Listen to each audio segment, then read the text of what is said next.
Mateus capítulo 10, eu quero ler o verso 18 e 19, eu vou ler também o 20. Depois nós vamos ler responsivamente do 24 a 31. Eu vou ler sozinho o verso 18, 19 e 20. Faço a leitura do capítulo 10 de Mateus.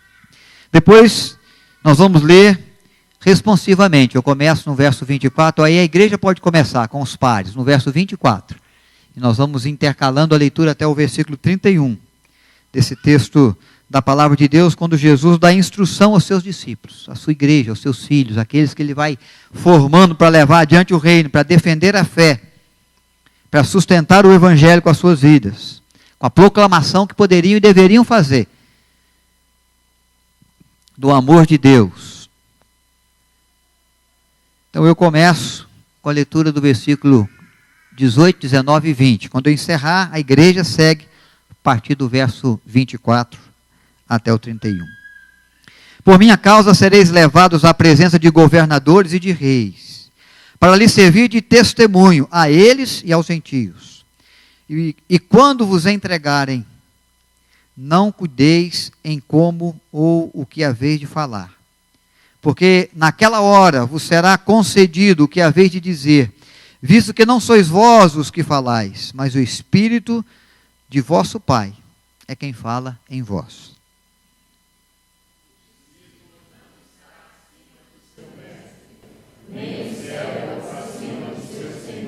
Passa ao discípulo ser como seu mestre e ao servo como seu senhor.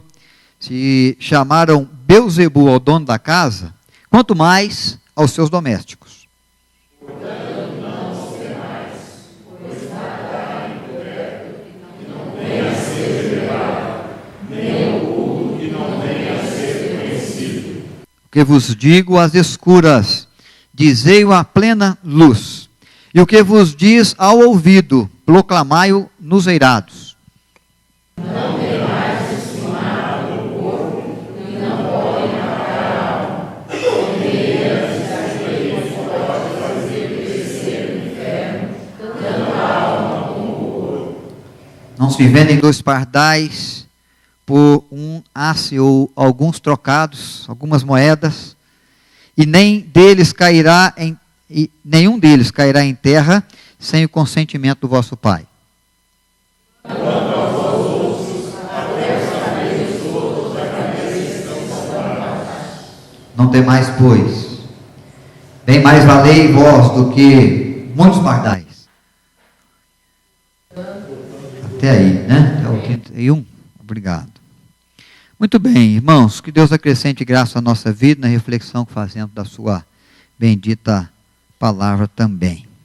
Então há indícios de que cada vez mais no mundo a humanidade ela vai se conformar com algumas palavras, com algumas propostas e vai manifestar, e às vezes a igreja vai manifestar sua tolerância com esses engodos, com essas mentiras que a humanidade sustenta na sua vida e nos seus propósitos. Exceto, é claro, na vida daqueles que desejam ser e agir com fidelidade, com lealdade constante ao Senhor. Se você é servo fiel, se você é servo dedicado e quer cumprir a voz de Deus e o querer de Deus na sua vida, há muita coisa que o mundo tem dito, há muita coisa que no mundo tem se feito, que a sociedade tem vivido, que você não pode de maneira alguma se calar, nem eu, nem você. Com essas propostas que contrariam a verdade bíblica, que ferem a fé, que lançam o ser humano num caminho para longe de Deus e para longe das vontades, dos mandamentos, do querer de Deus.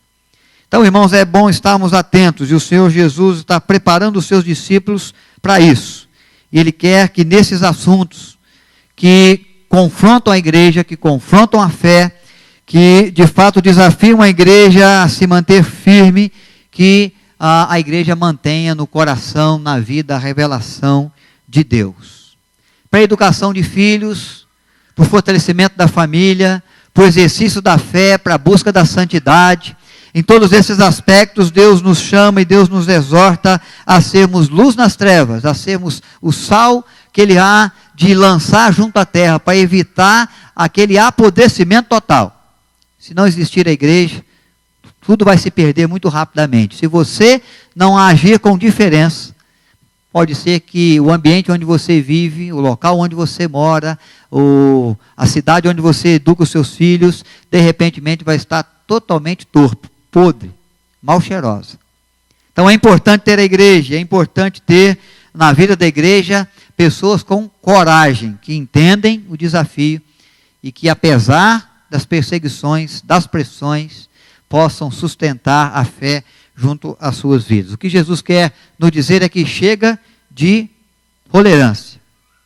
Tudo que se questiona com respeito à fé, tudo que tenta desacreditar a fé e os seus valores, deve ser visto por nós e deve ser combatido por mim e por você, aonde você mora, aonde você trabalha, aonde você vive, com os amigos que você tem, no ambiente onde você frequenta. Nós não podemos nos calar. Nós não podemos deixar o dito por aquilo que nós não dissemos. Nós não podemos deixar apenas que as pessoas falem, deem a sua opinião e nós sigamos no propósito de fazermos o nosso silêncio, ficarmos calados naquilo que conhecemos e que sabemos, especialmente dentro da proposta de Deus. Por isso Jesus nos encoraja a proclamar a sua verdade com clareza, com sinceridade, seja qual for o preço. Não importa se vamos sofrer pressões, se vamos sofrer danos, se vão pedir a nossa cabeça, se vão nos perseguir no trabalho, se de alguma forma vão tentar nos excluir do grupo.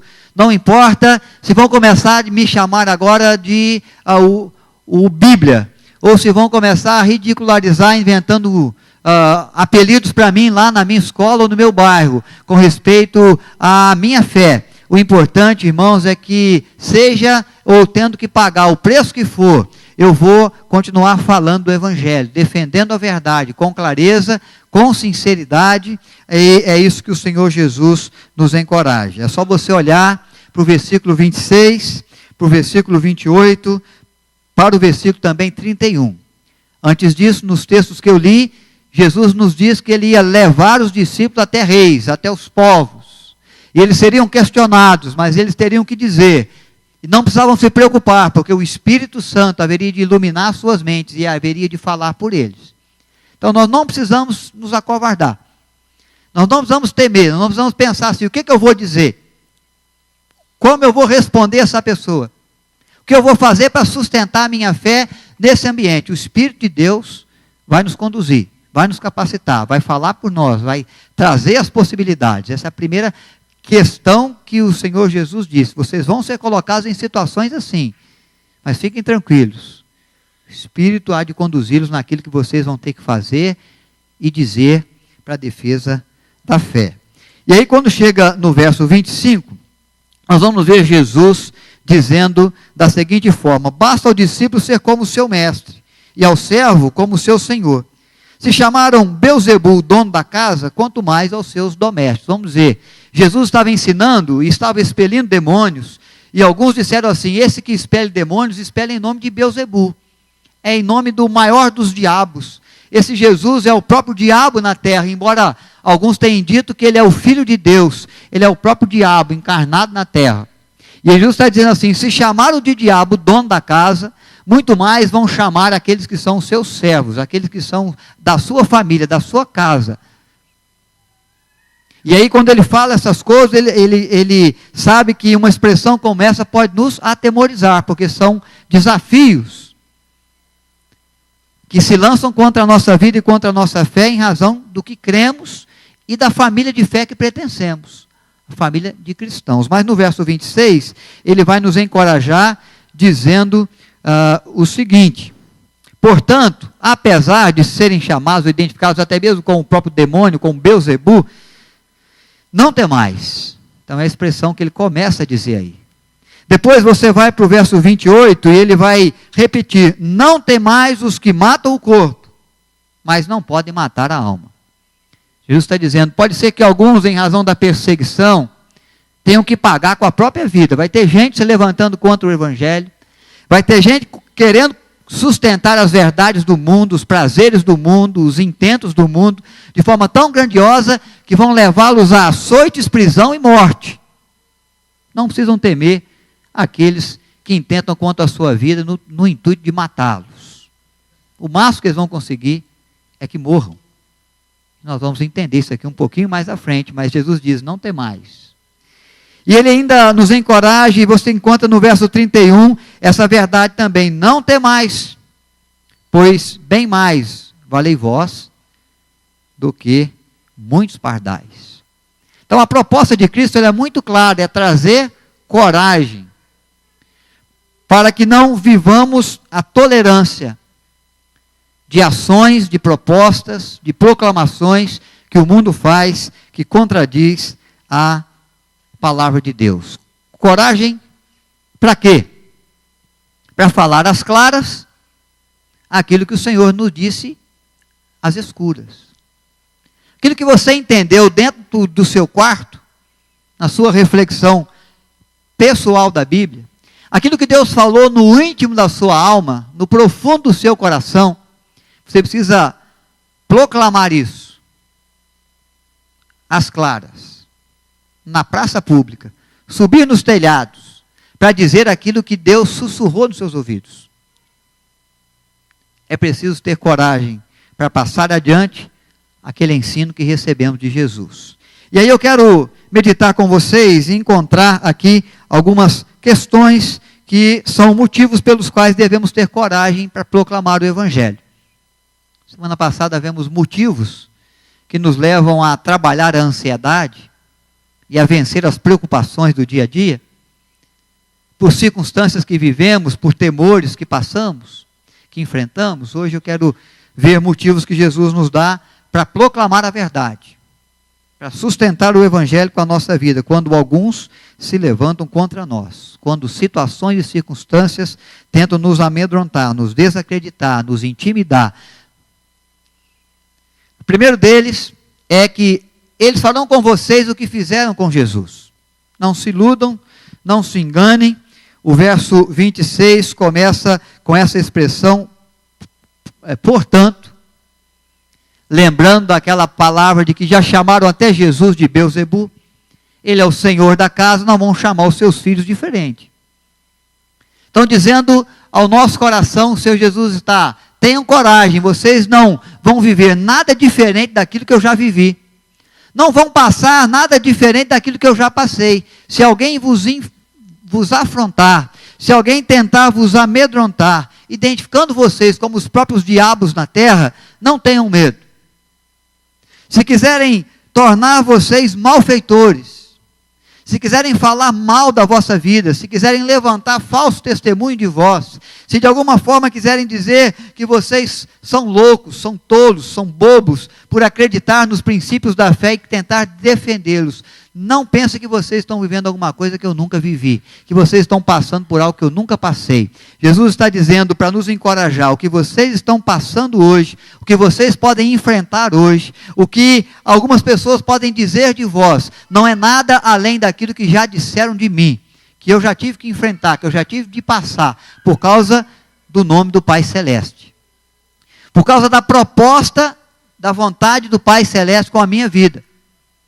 Quando eu fui enviado para se tornar o Salvador de todo aquele que nele crê. Jesus viveu no seu ministério também essas afrontas. Ele recebeu zombaria, ele foi questionado, se levantou falsas testemunhas às vezes.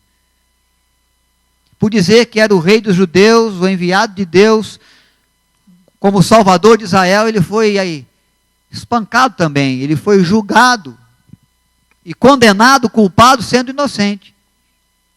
Então Jesus sofreu todas essas coisas, e ele está apenas dizendo assim, olha, não se assustem se vocês tiverem que viver isso.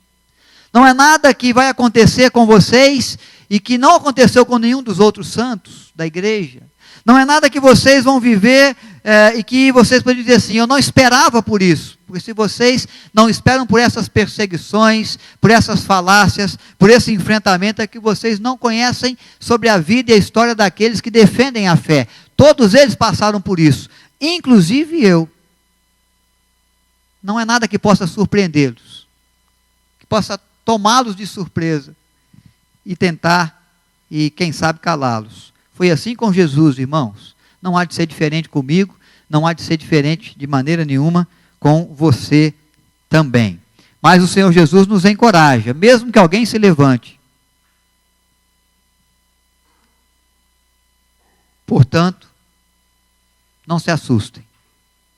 Vocês não são os primeiros, vocês não serão os últimos, e tudo aquilo que nós já ouvimos e tudo aquilo que nós possamos enfrentar, o Senhor Jesus também já enfrentou no seu ministério. E no verso 26 ainda, ele traz um outro grande motivo para nos encorajar, é que a verdade sempre prevalecerá. A verdade, ela prevalecerá. Há um ditado até que diz que mentira tem perna curta, porque um momento ela é descoberta, ela caminha muito rápido, e ela vai, e as más notícias surgem e se espalham com muita facilidade, mas elas ficam como mentira por muito pouco tempo. Um determinado tempo, um determinado momento, consegue-se descobrir que aquela palavra, que aquele intento, que aquela proposta era de fato enganosa, mentirosa. A verdade, não.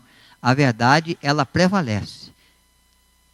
Ela enfrenta os questionamentos, ela enfrenta as mentiras e os falsos testemunhos, ela consegue passar, e mesmo tentando ser sufocada com aqueles que querem desacreditá-la, que querem lançá-las ao chão, que querem levá-las ao esquecimento. Num determinado momento ela surge, e ela se destaca, e ela se renova, e por enfrentar todos os ataques, ela sempre se fortalece. A Bíblia é a grande revelação de Deus, é a grande verdade de Deus para nós. Quantas intenções já e ações dos homens para tentar tirá-la e torná-la um livro esquecido na história. Quantos momentos da história até do povo de Israel, os escritos e as revelações de Deus andaram esquecidos, perdidos. Em determinado momento Deus traz a verdade à tona. Deus traz a verdade de volta, Deus faz a verdade prevalecer. Porque o nosso Deus é o Deus da verdade. Então o que serve para nós de consolo é que a verdade que você defende, o evangelho que você crê, o propósito de vida e as razões que te levam às vezes a enfrentar algumas pessoas e algumas propostas na vida, no trabalho, na família, nos ambientes onde você frequenta, é a certeza de que a verdade que você defende, ela jamais passará. As coisas passam, o mundo passa, mas as palavras de Deus, elas permanecem. Então serve de encorajamento para mim. Aquilo que eu defendo, que é verdade de Deus para a vida, não vai se perder nunca. Não vai ser colocado por toda a vida como uma mentira, como um engano. Diz a Bíblia que haverá um dia que Cristo há de romper os céus e há de vir à terra, e nesse dia todo olho verá e toda língua confessará que Jesus Cristo é o Senhor. Até mesmo aqueles que disseram que Jesus não existia. Até mesmo aqueles que enfrentaram o Evangelho e que perseguiram os cristãos. Até mesmo aqueles de corações mais endurecidos que negavam com a própria vida a existência de Deus e o agir de Deus e o mover de Deus e os efeitos da fé cristã. Eles vão ter que declarar com os seus lábios: Jesus Cristo é o Senhor. Eles vão se prostrar diante de Deus, reconhecendo o seu senhorio e a sua grandeza, como o nome que está acima de todo nome, como nós defendemos, como nós cremos, como nós proclamamos. A verdade, irmãos, prevalecerá. A verdade, ela triunfa. No momento final, ela sai vitoriosa, mesmo que alguns a rejeitem, mesmo que alguém queira ridicularizá-la. O Senhor Jesus diz: tudo pode passar, mas as minhas palavras, elas não passam. Um outro motivo para nos ajudar a ter coragem na proclamação da verdade é que nós não devemos ter medo. No máximo, seremos mortos. Não tenham medo. O que podem fazer com vocês de mais grave é tirarem a vida, é matá-los. Morrer, irmãos, para o cristão, para aquele que defende a verdade do Evangelho e entende a verdade do Evangelho, é simplesmente ser despachado para o paraíso. Não é perda, é lucro. Não é cessar a vida, é iniciar a vida de verdade. A vida que Deus reservou para nós.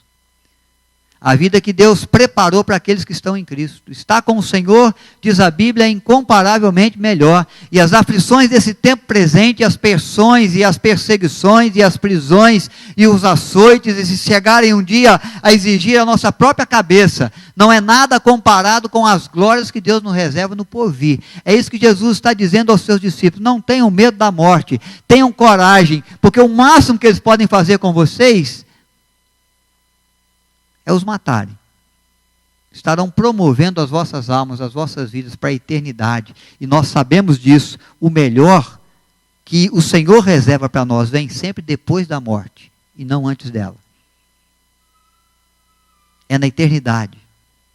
É na vida, é lá que nós vamos herdar a vida em abundância. Eles podem machucar o seu corpo. Eles podem feri-lo até matá-lo. Mas eles não podem imacular sua alma. Não podem contaminar sua fé. Não podem prejudicar ou impedir que você viva a eternidade que Deus reservou para você viver.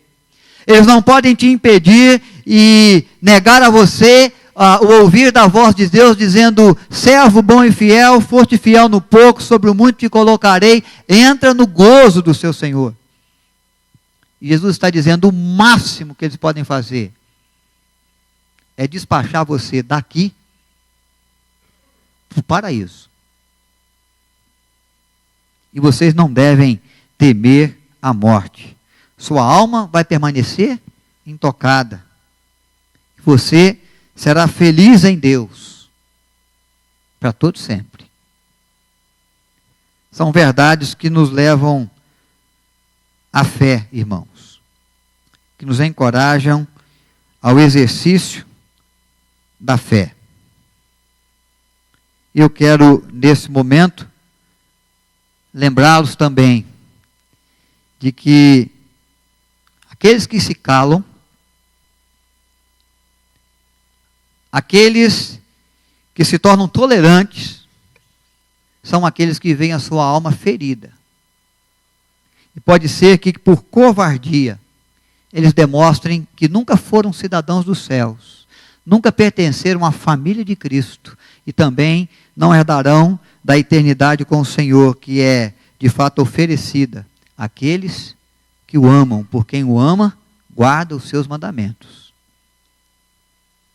O que vale ao homem ganhar o mundo inteiro e perder a sua alma? Que daria o homem em troca de sua alma se pudesse dar? Sociedade é aquela que se preocupa com o aqui, com o agora, com a vida que passa rapidamente e nós voamos. Os servos de Deus, eles se importam com a fé, eles se importam com a verdade, eles se importam com a alma, com o bem-estar da alma que é eterna, porque o Senhor já nos deu graça em Cristo Jesus e deu graça a todo aquele que crê, para que não pereçam, mas tenham vida eterna. Às vezes nós ficamos iludidos com os elogios humanos, com a aceitação humana, e somos tolerantes, e deixamos de falar naquilo que cremos, e deixamos de viver da maneira que devíamos a nossa fé, para que não soframos perseguições, para que não venham nos excluir deste ou daquele grupo, mas perdemos o que há de mais precioso: nossa conexão com Deus, a nossa busca pela santidade, a nossa proposta de, como filhos de Deus, viver a fé e sustentar a fé e proclamar a verdade, não só com os nossos lábios, mas com a nossa vida, para que o nome de Deus seja glorificado a partir de nós. Motivos pelos quais devemos ter coragem para proclamar a verdade? Jesus nos diz: Deus está sempre por perto. Coral entoou um dos seus hinos também dizendo isso. O primeiro hino ele falava: Deus está perto. Deus está atento. E não é só por algum momento, e não é só por algum instante, ou naquele instante em que Ele não está preocupado com outras pessoas, com outras causas, mas Deus está perto sempre. Ele se importa com a sua vida, Ele se importa com a minha, Ele se importa em cuidar de nós, Ele nos vê, Ele vê os detalhes da nossa vida, Ele vê as necessidades da nossa vida. Deus está por perto. Verso de número 30, e quanto a vós outros, até os cabelos da vossa cabeça estão contados. Questões de detalhes. Quantos fios de cabelo eu tenho? Eu não sei. Quantos fios de cabelo eu perdi só hoje? São menos ainda daqueles que eu tenho. Mas eu também não sei nem quantos eu perdi. Mas o Senhor Jesus me garante que Deus sabe, que Deus vê os detalhes, que Deus se importa com as nossas necessidades, aquelas mais simples, aquelas menores, até as maiores, as mais complexas. Nós não passamos desapercebidos diante do nosso Deus. Ele vê o nosso sofrimento, Ele vê a nossa luta, Ele vê a nossa coragem, Ele percebe os riscos que corremos. Ele é aquele que observa o quanto temos sido angustiados, o quanto temos padecido nas nossas dores por causa do seu nome, por causa do seu evangelho. Deus está sempre por perto porque Ele se importa, Ele se interessa pela nossa vida e pelo nosso bem-estar. E a partir dos pequenos detalhes, até mesmo cada fio de cabelo da nossa cabeça, Deus conhece, Deus sabe, Deus cuida, Deus vê. Não é preciso ter medo, não ter mais. É possível enfrentar com coragem, porque o Senhor é aquele que está por perto.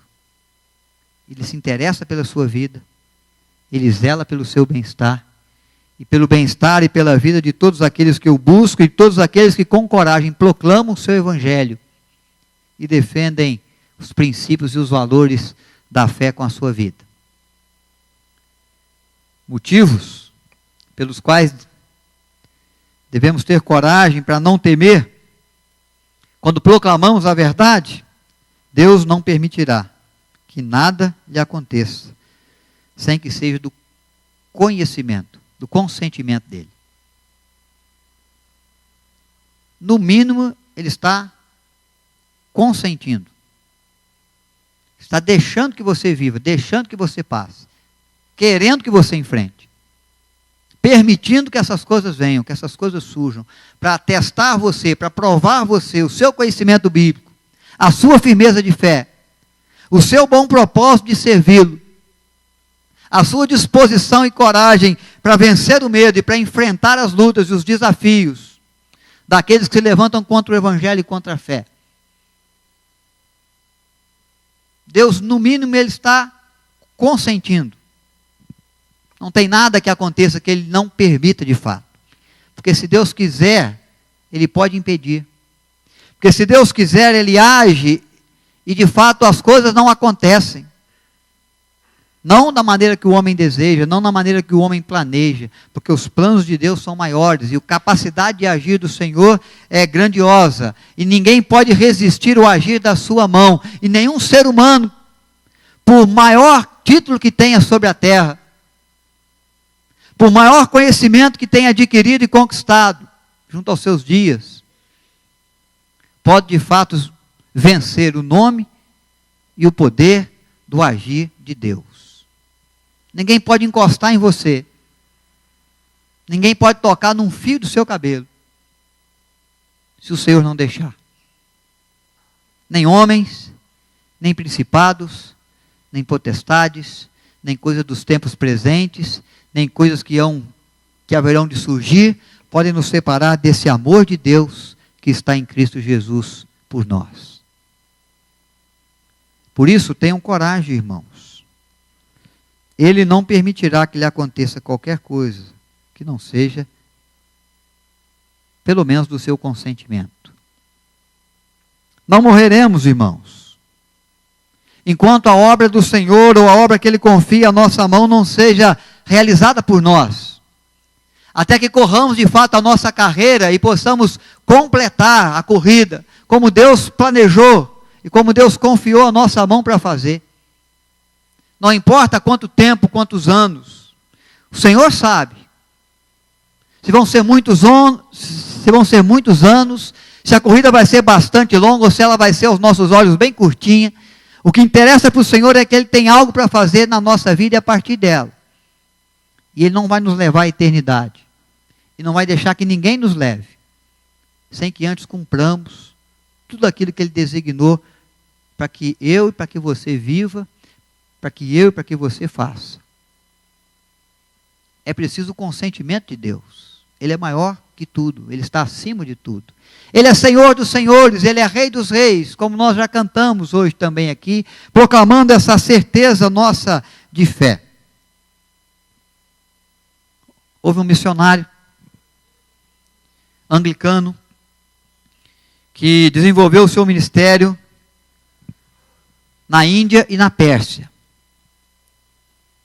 Esse missionário chamava Henry Martyn. Ele passou aqui pelo Brasil nos anos de 1805. Estava indo para a Índia, o seu trabalho missionário. Está fazendo exatamente o percurso que fez Pedro Álvares Cabral e quando veio descobriu o Brasil, em 1500. E agora veio ao Brasil, do Brasil, partia em direção à Índia. Este missionário anglicano, Henry Martyn, ele andou pela Bahia. 1805, mês de novembro. Conseguiu avistar e identificar na Bahia muitas cruzes, nas casas, nos templos, nas praças, no Pelourinho. E quando ele passou por ali, diz o histórico do seu diário, cerca de 15 dias, ele fez uma declaração. E na Bahia, assustado com a idolatria do povo, mas verificando a presença da cruz de Cristo nas praças, ele disse assim: cruzes existem em abundância, mas quanto à doutrina da cruz, ou quando a doutrina da cruz será pregada, quando esta linda terra se libertará da idolatria e do cristianismo espúrio. Então ele via um país que manifestava o símbolo do cristianismo, mas não via aqui as verdades e as características do cristianismo, da fé cristã. E ele se dirigiu à Índia e a coisa fica um pouco pior, porque lá ele vai encontrar muito mais idolatria, muito mais deuses, muito mais gente disposta a viver e a fazer extremos por causa de uma fé enganosa, mentirosa. E quando ele chega na Índia, aí nós já estamos em abril de 806, ele escreve no seu diário assim: eu temi, como se estivesse em pé nas redondezas do inferno. Mas este missionário foi usado na Índia e na Pérsia para fazer faltou aqui a palavra agora, a tradução de muitas partes da Bíblia, de muitos relatos dos profetas, das histórias de Cristo e das parábolas que Cristo contou com os seus exemplos de fé. Fez a tradução dos mandamentos de Deus dado a Moisés para a Índia e para a Pérsia. E os seus escritos, proclamando a verdade em combate ao engano e à mentira da fé que ali era exercida, foi de instrumento de Deus para que a fé cristã de alguma maneira conseguisse ser eficaz no seu tempo, junto àquele povo, na transformação que Deus de fato buscava fazer, levando a verdade para confrontar a mentira, na certeza de que a verdade prevalece e a mentira sucumbe. Então este homem, ele trabalhou, ele passou pelo Brasil, ele é aquele que serve para nós no propósito de nos fortalecer, de que Deus não tirou a vida dele, a menos que ele cumprisse a sua carreira. Quando que ele morreu ainda novo, ele morreu na Turquia, ele morreu em, deixa eu ver aqui, 1781 ele nasceu, 1812, ele faleceu na Turquia.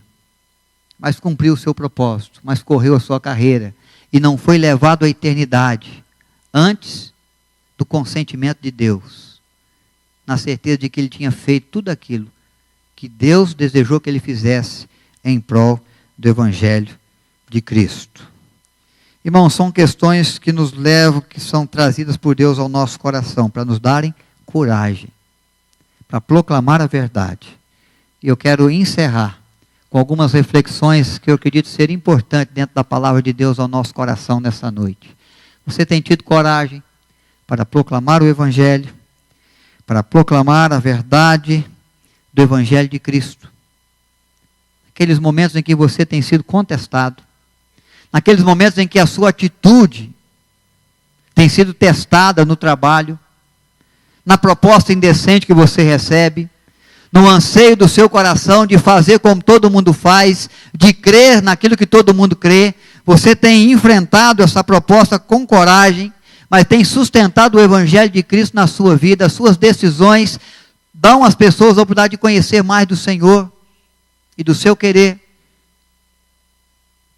Ou no momento em que você é confrontado, na hora H você cede porque você quer participar do grupo. Você não quer perder o que você chama de amigos. Você não quer deixar de participar daquele ambiente. Você quer mostrar que de fato você pensa como todo mundo pensa. E você não está disposto a enfrentar nada por causa do nome de Jesus. Qual tem sido a sua ação? Qual tem sido a sua reação? Quando alguém te questiona na escola, quando alguém te questiona no trabalho, sobre os princípios da fé cristã, que zela pelo bem-estar da família, que combate o adultério, a fornicação, que fala com verdade e com clareza de que família, aos olhos de Deus, é família, homem e mulher, pai, mãe, filhos.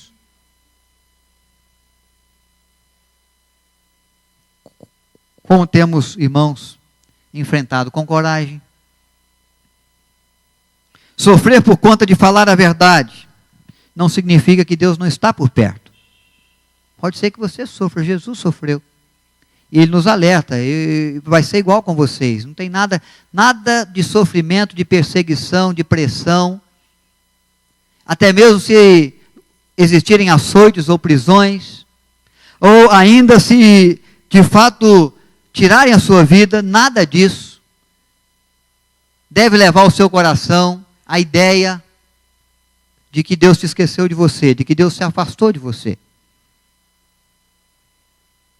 É interessante como essa é a tentativa, às vezes, de alguns para dizer: Deus abandonou o próprio Filho na cruz. Nem de Jesus Ele foi capaz de cuidar. Daquele que exercia obediência incondicional. Foi abandonado, foi crucificado, foi morto. Quem diz isso não entende sobre a fé, não entende sobre o amor de Deus. Não percebe o que Deus estava fazendo em favor da sua própria vida, porque Ele morreu ali por causa dos pecadores. E Paulo chegou a dizer, e nós podemos dizer, dos quais eu sou o principal. Sofrer por causa do Evangelho, sofrer em razão da fé, não deve nos levar ao descrédito com respeito ao cuidado de Deus, à providência de Deus. Sofrimentos fazem parte da vida. E pode ser que eu sofra por causa do Evangelho.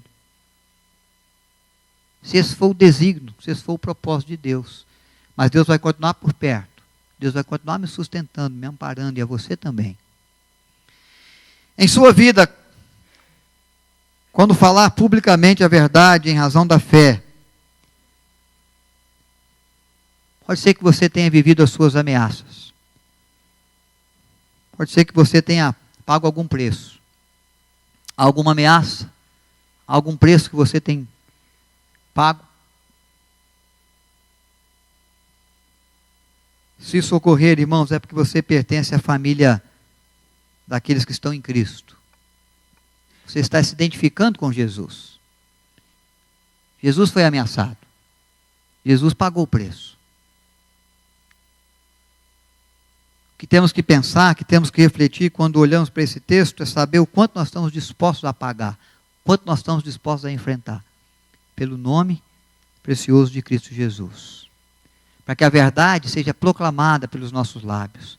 Para que a verdade venha a ser conhecida a partir da nossa vida. E essas verdades, irmãos, devem envolver o nosso coração.